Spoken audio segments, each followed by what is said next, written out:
Hello guys, मेरा नाम है गौरव और शेयर मार्केट के जर्नी में आपका स्वागत है। इसके पहले वाली वीडियो में हमने देखी बीएसई और एनएसई मतलब क्या होता है, निफ्टी 50 और सेंसेक्स मतलब क्या होता है। तो आज हम देखने वाले हैं कि डीमेट अकाउंट मतलब क्या होता है और इसको खोलने का तरीका भी जानने वाले हैं। और मैं आपको खुद खोल के दिखाऊंगा डीमेट अकाउंट। देखो, पुराने जमाने में लोगों के पास में तिजोरियों में कंपनी के शेयर रखे होते थे, वो भी पेपर के फॉर्म में। लेकिन आप खुद सोचो कि पेपर संभालना कितना मुश्किल होता है। अगर पेपर घूम गए तो समझ जाओ कंपनी के शेयर भी चले गए। तो इसी को आसान करने के लिए लाया गया डीमेट अकाउंट यानी कि डिजिटल लॉकर, जहां पर आपके कंपनी के शेयर डिजिटली सेफ रहेंगे। एक एग्जांपल के तौर पे समझो, मानो आपने एक सोने की चेन खरीद कर घर पे लाए।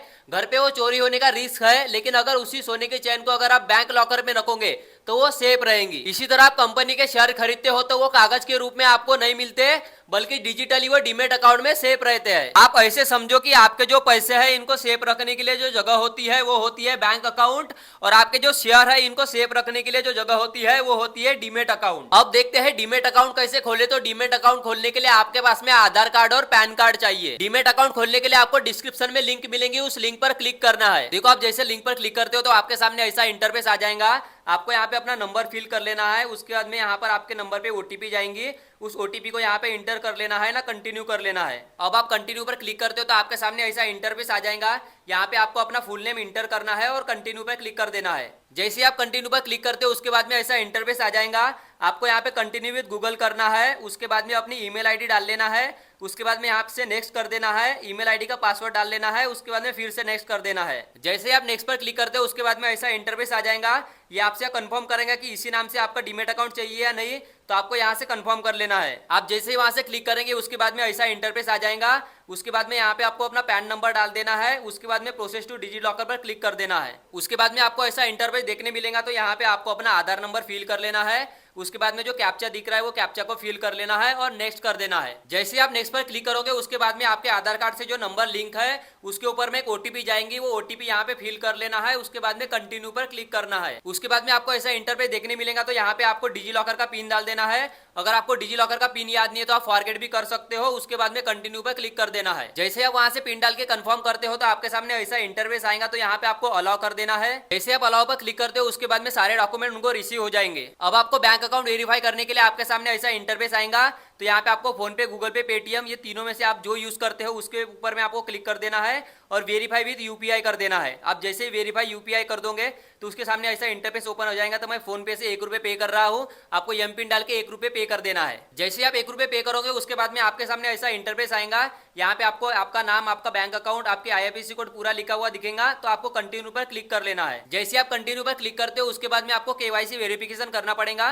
तो यहाँ पे आपको सिंपल एक सेल्फी लेना पड़ता है। तो ओपन कैमरे पे क्लिक कर देना है। उसके बाद में अलाउ कर देना है। अलाउ करने के बाद में यहाँ पे आपको सिंपल सी एक सेल्फी ले लेना है। फोटो क्लिक करने के बाद में आपको सिंपल यहाँ पे ऐसा सबमिट का ऑप्शन दिखेगा। इस सबमिट के ऑप्शन पे आपको क्लिक कर लेना है। फोटो सबमिट करने के बाद में आपको सिंपल ऐसा इंटरफेस दिखेगा। तो यहाँ पे आपको सिग्नेचर कर लेना है। जैसे ही आपकी सिग्नेचर हो जाती है तो उसके बाद में आपको यहाँ पर सबमिट कर लेना है। सिग्नेचर सबमिट करने के बाद में सिंपल ऐसा इंटरफेस आएगा, इक्विटी और म्यूचुअल फंड। तो इसको आपको यहाँ पर सिंपल प्रोसेस पर क्लिक कर देना है। जैसे ही आप प्रोसेस पर क्लिक करते हो उसके बाद में ऐसा इंटरफेस आएगा और ऑटोमेटिकली आपके नंबर पे एक ओटीपी चले जाएंगे। तो उस ओटीपी को यहाँ पे फिल कर लेना है और कंफर्म कर देना है। जैसे आप कंफर्म पर क्लिक करते हो उसके बाद में आपके सामने ऐसा इंटरफेस आएगा। तो यहाँ पे आपको simple link and provide consent पर क्लिक कर देना है। जैसे आप कंसेंट पर क्लिक करते हो उसके बाद में आपके नंबर पर एक ओटीपी चले जाएंगी। तो उस ओटीपी को यहाँ पर आपको फिल कर देना है और कंफर्म कर देना है। जैसे आप ओटीपी फिल करोगे उसके बाद में ऐसा इंटरफेस आएगा। यहाँ पे आपको एनुअल इनकम पूछी जाएंगी। तो 1 लाख से लेकर 5 लाख के बीच में आपको क्लिक कर देना है और नेक्स्ट पर क्लिक कर देना है। उसके बाद में आपके सामने ऐसा इंटरफेस आ जाएगा। यहाँ पे आपको पूछा जाएगा कि आपका एम्प्लॉयमेंट टाइप क्या है। यहाँ पे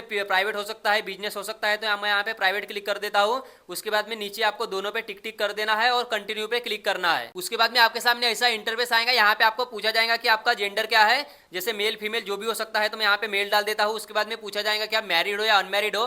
तो मैं यहाँ पे अनमैरिड डाल देता हूँ। यहाँ पे आपका फादर का नाम भी शो करेगा। उसके बाद में आपको कंटिन्यू पे क्लिक कर देना है। जैसे आप कंफर्म में क्लिक करते हो तो यहाँ पे आपको नॉमिनी का ऑप्शन दिखाएगा। या तो आप नॉमिनी डाल भी सकते हो या फिर बाद में भी डाल सकते हो। तो चलो मैं तो बाद में डालूंगा। उसके बाद में ऐसा इंटरफेस दिखाएगा। तो यहाँ पे आपको जितने भी आपने डिटेल फिल किए हुए यहाँ पे पूरा शो करेगा। तो यहाँ पे आपको simple process to e sign पे क्लिक कर देना है। उसके बाद में आपको ऐसा इंटरफेस दिखाएगा। आपका जितना भी सारा केवाईसी था वो पूरा कंप्लीट हो गया है। उसके बाद में सिंपल यहाँ पे साइन योर डॉक्यूमेंट पे क्लिक कर देना है। आप जैसे साइन योर डॉक्यूमेंट पे क्लिक करते हो उसके बाद में ऐसा इंटरफेस आ जाएगा। यहाँ पे आपको अपना आधार कार्ड का नंबर डाल लेना है, उसके बाद में सेंड ओटीपी पे क्लिक कर देना है। जैसे आप सेंड ओटीपी पे क्लिक करते हो उसके बाद में आपका आधार कार्ड जिस नंबर से लिंक है उस नंबर पे ओटीपी चले जाएंगे। यहाँ पे आपको सिंपल ओटीपी फिल कर लेना है और वेरीफाई कर लेना है। इतनी प्रोसीजर कंप्लीट करने के बाद में आपका डीमेट अकाउंट तैयार हो जाता है, मतलब आपके जो डॉक्यूमेंट है वो रिसीव हो जाते हैं और 3 दिन का समय लगता है डीमेट अकाउंट बनने के लिए। 3 दिन के बाद में डीमेट अकाउंट आपका बन जाएगा। इतनी प्रोसीजर कंप्लीट करने के बाद में आपको सिंपल प्ले स्टोर पे जाना है, वहां से एंजल वन ऐप डाउनलोड कर लेना है। डाउनलोड करने के बाद में आपको यहाँ पे जिस नंबर से आपने डीमेट अकाउंट बनाया था उसको यहाँ पे फिल कर लेना है और नेक्स्ट कर देना है। जैसे आप नेक्स्ट पे क्लिक करते हो उसके बाद में आपके नंबर पे एक ओटीपी आ जाएगा, उस ओटीपी को यहाँ पे फिल कर देना है, उसके बाद में नेक्स्ट कर देना है। तो बस इतना करने के बाद में 3 दिन में आपका डीमेट अकाउंट बनके तैयार हो जाएगा। तो आई होप आपको वीडियो समझ में आ गई होंगी और आपको समझ में आ गया होगा कि डीमेट अकाउंट कैसे बनाया जाता है। इसके नेक्स्ट वीडियो में हम देखेंगे कि एसआईपी क्या होता है और एसआईपी कैसे करना चाहिए।